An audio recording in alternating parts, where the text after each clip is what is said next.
They called him the quiet one, the janitor who never raised his voice, who scrubbed floors like he was polishing memories. Darnell Hayes clocked in each night at 9 p.m. sharp, the graveyard shift nobody wanted, pushing his mop across linoleum like it carried the weight of more than just footprints. He barely spoke unless spoken to, always respectful, always invisible. Except to one man, Bryce Whitmore. Senior VP. Entitled, white, and proud of it. Bryce didn't hide his disdain. "Stay in your lane, mop boy," he'd sneer as he passed, sometimes knocking over a trash can just to give Darnell something extra to clean. Everyone laughed. Nobody stood up for him. They thought Darnell needed that job. What they didn't know was, he didn't need it at all. Bryce thought power was his birthright. He strutted through Sterling and Rose marble lobby like it was built in his image, cold, spotless, and polished by someone else's labor.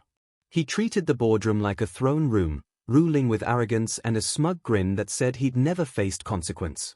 He hated questions, hated being corrected, and most of all, he hated Darnell's silence. It unnerved him. "He thinks he's better than us," Bryce muttered once to his secretary, eyeing Darnell like a roach that refused to scurry. "Just another lazy charity hire. I'm gonna make an example of him." No one objected. The company culture was toxic.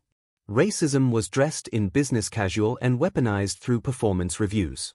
The final straw came on a Monday morning when Bryce marched into HR with a demotion letter already signed. He didn't care about protocol. "I'm cutting his hours. He's not fast enough. He missed a bin on the 17th floor," he lied. The HR rep hesitated. She'd seen Darnell working overtime without complaint. "Bryce, maybe we should talk." "Do it," Bryce snapped. "Before he gets ideas above his station." The email went out that afternoon.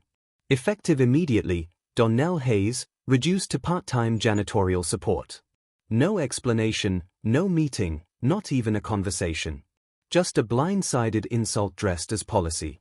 Darnell read the email in the locker room. No reaction. No slamming of doors, no shouting.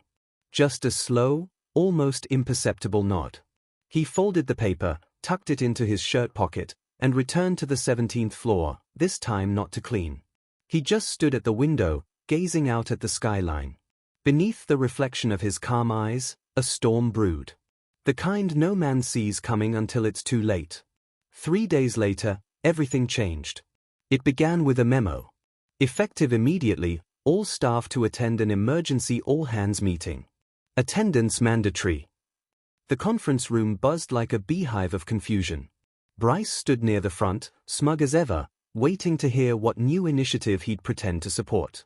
He didn't notice the man who walked in last, until he sat at the head of the table.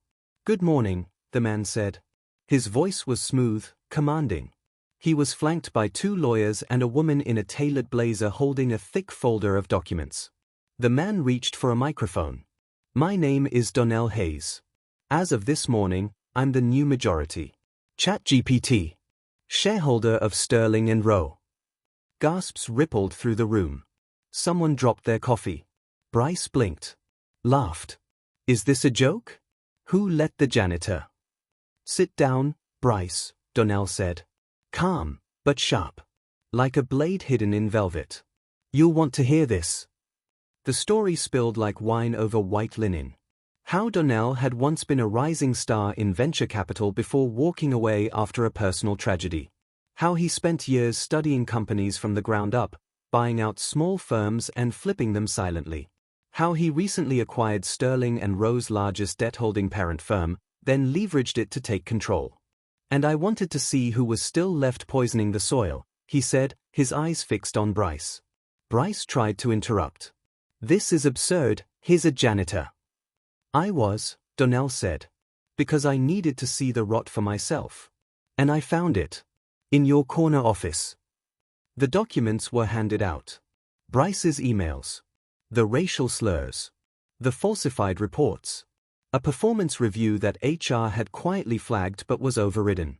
Every paper trail Bryce thought he'd buried was there, printed and highlighted. The room was silent, except for the sound of one man unraveling. "You're fired, Bryce," Darnell said. "Effective immediately. And don't bother lawyering up. I already spoke with compliance. The DOJ has a copy of everything. Enjoy retirement. Bryce lunged, but security stepped in. Dragged him out screaming. You'll regret this. You'll regret this, you smug bastard. Darnell watched him go without blinking. And the employees? They stood. Applauded. Some cried. Because justice, real justice, had walked in with a mop bucket and walked out with a company. The next few weeks were a whirlwind. Racist policies were dismantled. Good people were promoted. HR found its spine again. And Darnell? He still came in at night sometimes, walking the halls with a quiet smile. When asked why, he'd shrug.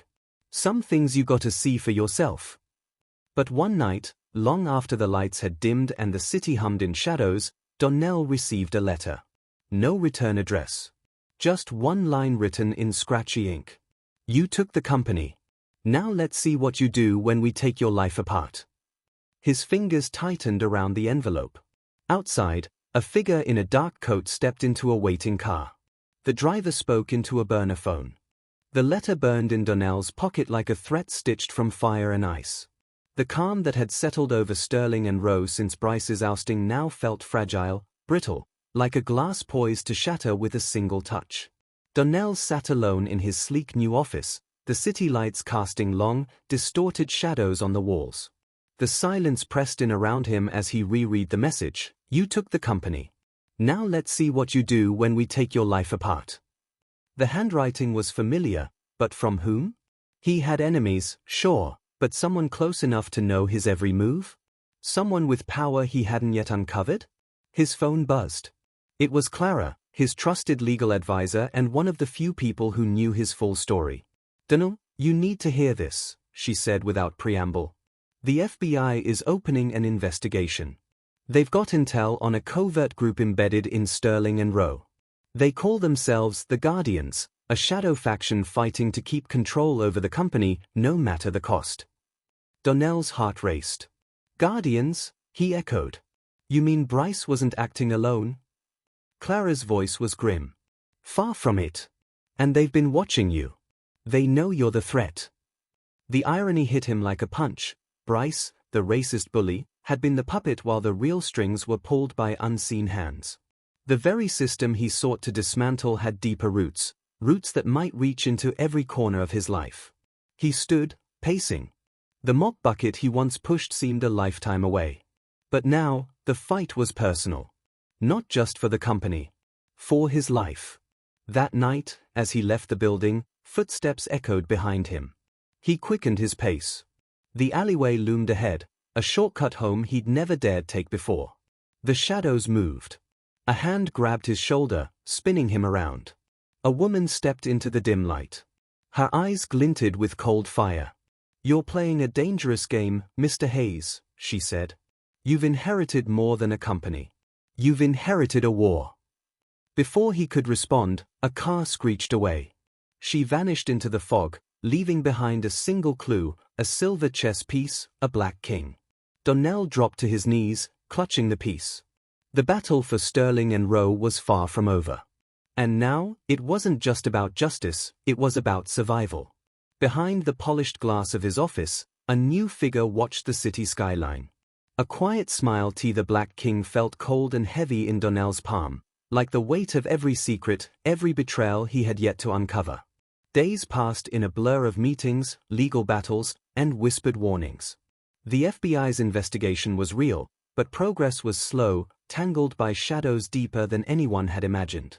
The Guardians weren't just a cabal of corrupt executives, they were a ghost army, moving unseen, controlling Sterling and Rowe's fate from the darkest corners. Darnell knew he couldn't fight them alone. So he reached out, quietly, carefully, to those who had suffered under Bryce's regime and those who had kept silent for too long. Employees who feared speaking up now found courage in his leadership. Together, they gathered evidence, formed alliances, and prepared for the confrontation looming just beyond the horizon. Then, the night came. A company gala meant to celebrate the new era turned into a battleground. The glittering chandeliers cast fractured light over polished suits and murmurs of unease. Darnell stood at the podium, every eye fixed on him, including the ones watching from the shadows.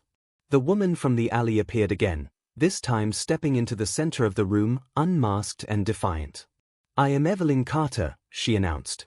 "One of the original Guardians, and the last barrier between Sterling and Rowe's corruption and its salvation." Gasps rippled through the crowd. Evelyn's confession shattered illusions. She had once believed in the company's mission but had been corrupted by power. Now, she chose to fight alongside Darnell. Together, they exposed the Guardian's network, falsified audits, bribed officials, and a scheme to sell the company to offshore entities for massive profit. Bryce had been the puppet, but the true puppeteers were about to fall. Security moved to arrest several executives, their faces pale masks of disbelief.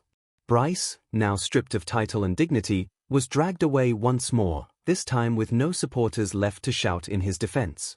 As the dust settled, Darnell addressed the crowd. "Justice isn't about vengeance. It's about restoring truth and giving everyone a chance to be seen and heard. We are not just a company. We are a community. And no one, no matter their power or prejudice, can break that." The room erupted in applause. Hope was tangible, almost electric. But as Darnell stepped down, his phone buzzed with a message. The words were chilling. "This is only the beginning. The game is bigger than you know." He looked up, eyes scanning the crowd. Among the faces, a shadow lingered, a new player waiting for their move. Darnell smiled faintly, heart steady. He'd learned the hard way that power shifts, justice fought, and battles won were never the end.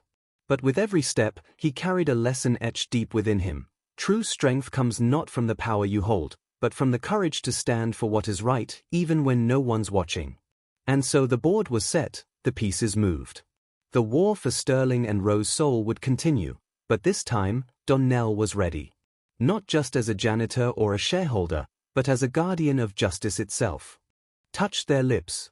The message on Darnell's phone glowed ominously in the quiet of his office. "This is only the beginning. The game is bigger than you know." The weight of those words settled like a storm cloud, but instead of fear, a cold determination hardened in his chest. He had stepped into the arena and now there was no turning back. What he'd uncovered was just the surface, something far darker, far more insidious. In the days that followed, Darnell found himself navigating a labyrinth of hidden alliances and covert threats. Evelyn, once a guardian of corruption, now became his unexpected ally. Her insider knowledge was invaluable, yet there was a tension in her eyes, remorse, guilt, but also a spark of hope.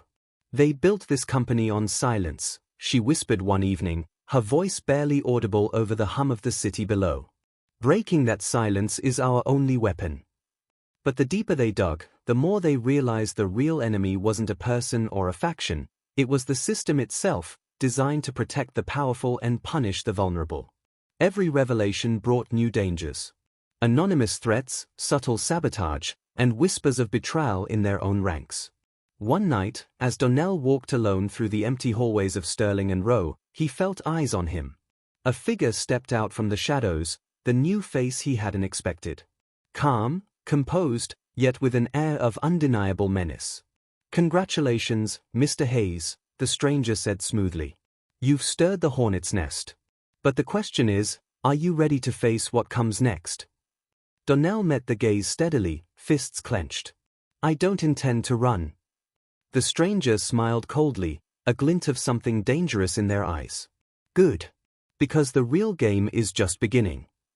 As the door closed behind the stranger, Darnell knew the fight for Sterling and Rowe, and for justice, would demand everything he had.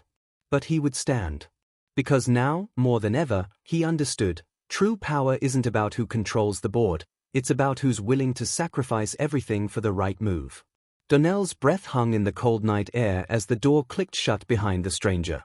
The words echoed, sharp and chilling, "The real game is just beginning." He felt the pulse of something greater, a darkness threading deeper into Sterling and Rowe's heart than he'd ever imagined. This wasn't just corporate greed or a few rotten apples, it was a fortress built on decades of secrecy, designed to protect the privileged few at any cost. Back in his office, the silver-black king chess piece gleamed under the dim light, a silent reminder of the stakes. He flipped it over and over, each turn revealing the subtle engravings, Symbols he hadn't noticed before.